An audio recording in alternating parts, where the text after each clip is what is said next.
Hello my dear students, myself Shyam Gulshrestha, maths teacher from SKLGD Public School। हमारा chapter चल रहा था power और एक्सपोनेंट और एक्सरसाइज चल रही थी 2A। अब चलेगा क्वेश्चन नंबर 7, सिंप्लीफाई करना है। क्वेश्चन नंबर 7 का third, 3 raised to the power 0 -2 raised to the power 0 whole power -5 divided by 7 power 0। मैंने बताया था किसी पर भी पावर अगर 0 आती है तो उसकी वैल्यू क्या होती है, 1। -5 डिवाइडेड बाई 7 पावर 0 क्या हो गया, 1। ये आपको जो भी रूल्स मैंने बताए थे, लॉस, वो आपको ब्रैकेट में लिखने हैं कि ये वाली वैल्यू कहाँ से आई। बिकॉज a पावर 0 इक्वल क्या होता है, 1। ठीक, 1 में से 1 गया, कितना बचा, 0 डिवाइडेड बाई 1। 0 पर पावर -5 है तो कितनी वैल्यू आ जाएगी इसकी, 0 डिवाइडेड बाई 1। और इसकी वैल्यू क्या आ जाएगी, 0। क्यों, क्योंकि 0 डिवाइडेड बाई a इक्वल होता है 0। किसी भी 0 में अगर किसी भी नंबर का डिवाइड देते हैं तो हमेशा आंसर क्या आएगा, 0। क्लियर। अब देखो 7th का fourth, 3 power -4 multiply by a -3 into b power -4, 3 power -5 into a power -5 into B square. अब देखो लॉज ऑफ एक्सपोनेंट में क्या था, अगर पावर माइनस में होती हैं तो वो रेसिप्रोकल हो जाती हैं। ओके, तो हम इसमें क्या करेंगे, 3 पावर -4, ठीक है। अब इसको ऊपर लाएंगे तो ये क्या हो जाएगा, प्लस का हो जाएगा, तो ये क्या हो जाएगा, 3 पावर 5।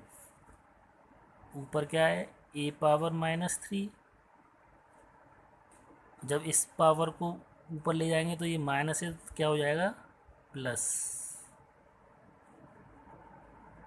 अब देखिए इस b पावर -4 को हम नीचे ले जाएंगे तो ये क्या हो जाएगा, प्लस का। क्लियर। अब देखो मल्टीप्लाई करते समय पावर क्या हो जाती है, ऐड। तो -4 + 5, इधर दोनों के बेस इक्वल हैं तो ये क्या हो जाएगा हमारा, a पावर -3 + 5। वो इधर क्या हो जाएगा, b पावर 4 + 2। ठीक। अब देखिए 5 में से 4 गया, 1 को हम लिखते नहीं हैं। 5 में से 3 गया, 2, और b पावर 4 + 2 6। ये हो गया इसका आंसर। यहाँ जो रूल्स हमने फॉलो किए हैं वो आप यहाँ लिख दीजिए, a power m into a power n equal a power m + n। ठीक है। देखो इसको दूसरे मेथड से भी कर सकते हैं, ये आपको ब्रैकेट में बता देता हूँ। 3 पावर -4 और 3 पावर -5 डिवाइड करते समय क्या हो जाता है, डिवाइड करते समय पावर माइनस में आ जाती है, तो -4 -5। ठीक, इसी तरीके से ये a -3 डिवाइडेड बाई क्या आ जाएगा, -5। क्लियर। अपॉन b स्क्वायर, इसको आप वैसे ही लिख लो। अब देखो इधर इसको जब ओपन करेंगे तो सेम यही वाली डिजिट आ जाएगी, 4 + 5 a पावर -3 + 5, सेम यही आ गया। ठीक है, इससे भी कर सकते हैं, जो आपको इजी लगे उससे आप करिए। अब देखो ये सिंप्लीफाई है क्वेश्चन, ये इम्पोर्टेंट भी है पर है बहुत ईजी, देखने में टिपिकल लग रहा है लेकिन पर है नहीं है। अब देखो A power M whole power N क्या होता है, एक्स मल्टीप्लाई हो जाता है, तो ये क्या हो जाएगा A power X into Y plus A power Y into Z, ये हो जाएगा A power Z into X. इसी तरीके से इधर हो जाएगा। अब देखो इस y इंटू एक्स लिख लो या x इंटू वाई लिख लो, बात एक ही है, सेम यही। y इंटू जेड लिख लो या z इंटू वाई, सेम यही है, z इंटू एक्स। ये कहाँ से आ गया, बिकॉज लॉज ऑफ एक्सपोनेंट्स क्या था हमारा, A power m whole power n, तो ये क्या हो जाता है A power m into N. अब देखो इससे ये कटा,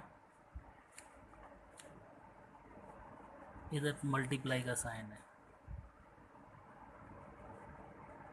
ठीक, वो इधर है हमारा ए, ये कटा इससे और ये वाला कटा इससे, 1 1 1, 1 क्या आ जाएगा आंसर, 1, आंसर आ गया 1।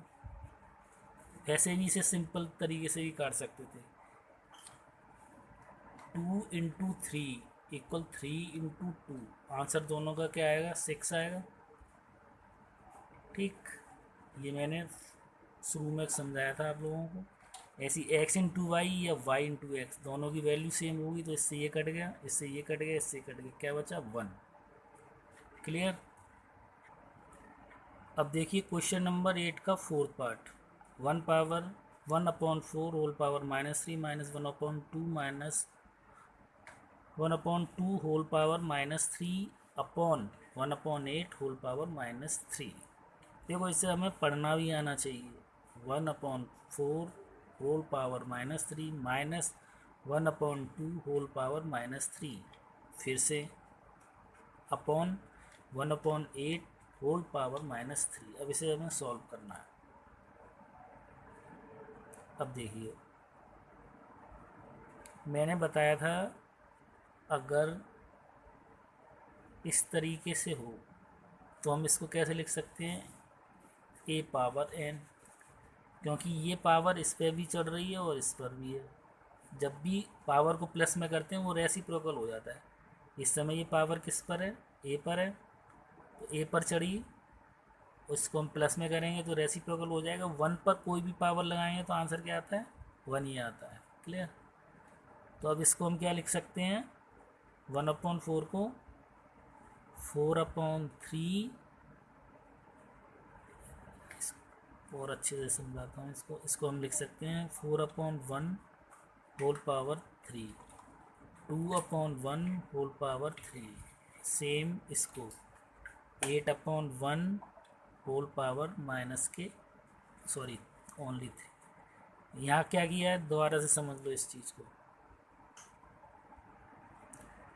जब भी कोई भी पावर माइनस में है, जिस नंबर पर चढ़ी है उसको प्लस में लाने के लिए रेसिप्रोकल हो जाता है। अगर वो नीचे है तो ऊपर आ जाएगा, ऊपर है तो वो नीचे आ जाएगा।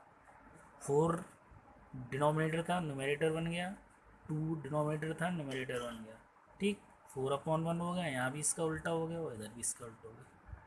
अब देखो 4/1 इसकी वैल्यू क्या हो जाएगी, 4 का क्यू क्या हो जाएगा, 4 4 जा 16, 16 4 जा 64। ऐसे ये 2 × 2 × 2 क्या होगा ये हमारा 8, 8 का करेंगे 8 × 8 × 8, 8 8 जा 64, 64 8 जा 512, 64 में से 8 गया तो कितना बचा 56, और इधर बचा 512। इसको अब 8 से काटा, 8 7 जा 56 और ये 64 बार कट जाएगा। आंसर क्या आ गया 7/64। ठीक है, आप इसको रफ में करके देख लेना। जैसे ये क्या हो जाएगा 4 × 4 × 4 -2 × 2 × 2 अपॉन 8 × 8 × 8, ये इसके बाद ये वाला स्टेप आ जाएगा। क्लियर। और 1 का कितने में भी मल्टीप्लाई करेंगे अगर आप अपने आप में, 1 × 1 × 1 × 1, तो आंसर क्या आएगा? ओनली 1, इसलिए 1 को मेंशन नहीं करते। तो ये आपकी हो गई एक्सरसाइज 2A। अब इसमें कोई भी डाउट्स हैं तो आप मुझे व्हाट्सएप पर सेंड कीजिए। Okay, now I finish my this video. Thank you.